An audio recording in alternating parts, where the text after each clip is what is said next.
A lot of people don't realize that according to the folklore that the Huldra are the beautiful daughters of the trolls. So while the trolls are not so attractive or ugly, the daughters are very beautiful and they look like humans in every way, except they have a cow tail.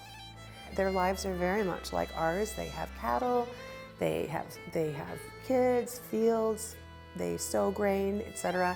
But they are just on a different realm.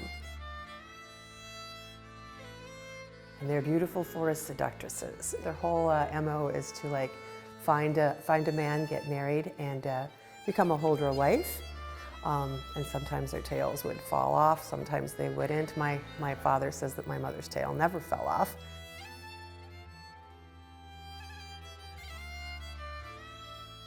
So say if there was a young man out, walking the woods or cutting down trees and he came across a very beautiful woman, stuff like that, chances are that's an unusual situation and he might be on his guard. If you treat her with respect, oftentimes she would bestow special things, like she might touch your rifle and it will always shoot straight. You'll always hit your mark.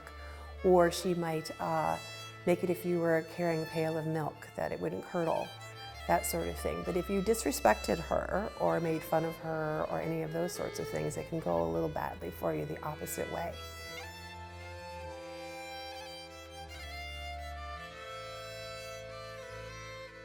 I was born in Decorah, Iowa, so that's the home of the Vesterheim Norwegian American Museum there.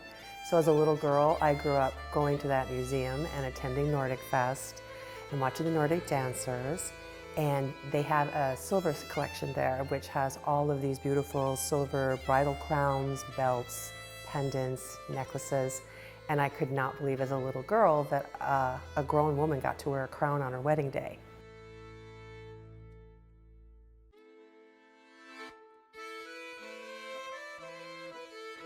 My mother's family, she's a third generation Norwegian person, and her family is from Hallingdal in the Buskerud area, so I still have cousins I'm in contact with there. And I've been back and forth to Norway I would say about 5 or 6 times. So it's probably my most traveled place is Norway. But again, because of the background in silver jewelry and the long tradition that they have, it just sort of fit. I went to school at the University of Iowa in Iowa City and entered the art school there, and basically their program was comprised of you having to try out a lot of different type of media as a freshman and a sophomore.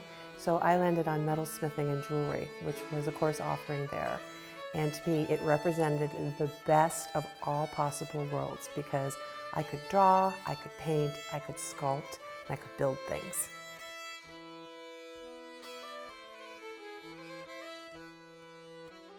I really studied about every other culture's silverwork, and it wasn't until my relatives said, we have a very rich tradition ourselves. And it's kind of interesting because when you grow up with traditions in your family, they don't seem as special or as unique, and nothing could be farther from the truth.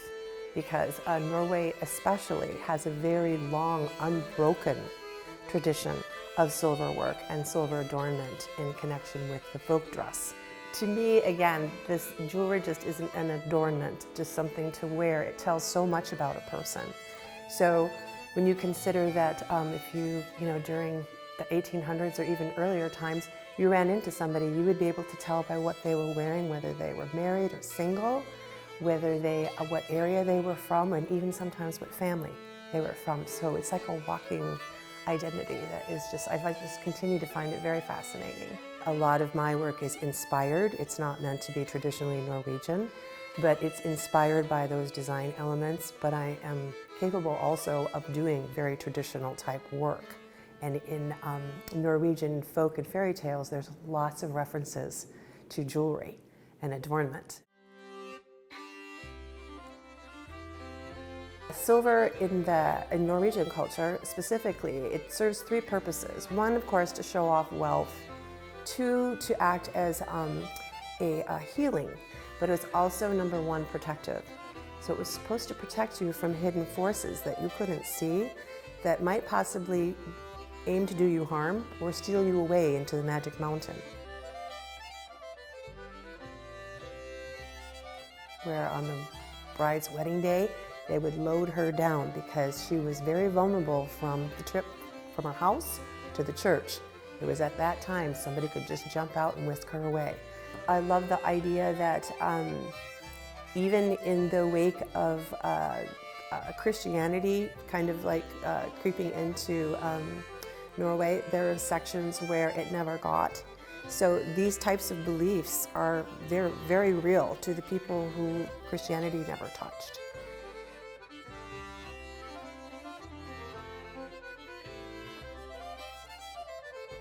I draw a lot of inspiration from the natural elements as far as earth, air, fire, and water. And all four of those elements are what I use actually when I'm creating. I'm using a torch, I have to quench in water. So it's a really interesting sort of like symbiotic process.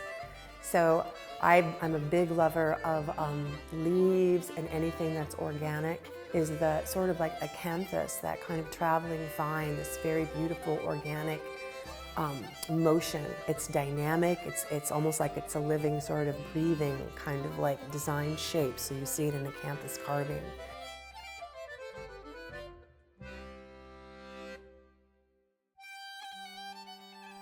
I think it's really important for my work in particular, but also I kind of like believe this across the board, that it is very important to see the work and how it works on the body.